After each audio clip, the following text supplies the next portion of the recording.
La festa del 9 d'octubre.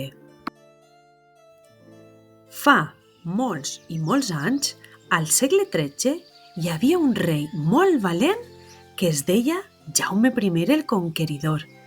Era alt, fort i just i estimava moltíssim la seva terra i la seva gent. En aquell temps, la ciutat de València no era com ara. Estava envoltada de muralles i governada per altres reis.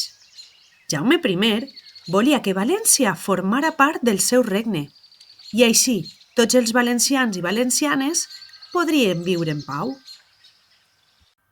Un dia, després de molt esforç i de moltes batalles, Jaume I i el seu exèrcit van entrar a València. Era el 9 d'octubre de l'any 1238.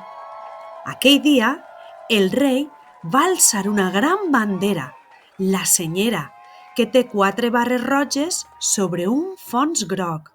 Les barres representen la sang i l'esforç dels qui defensaren la terra, i el groc és la llum del sol que ens dona vida. Quan la gent va veure la senyera onejant dalt de la ciutat, tots i totes es van alegrar moltíssim.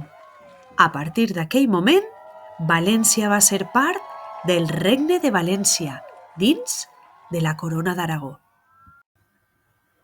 Per això, cada 9 d'octubre, recordem aquell dia tan especial. No anem a l'escola, perquè és la festa de tots els valencians i valencianes. A més, també celebrem el dia de Sant Donís, patró dels enamorats, amb dolços i piuletes i tronadors. El 9 d'octubre és el nostre aniversari com a poble.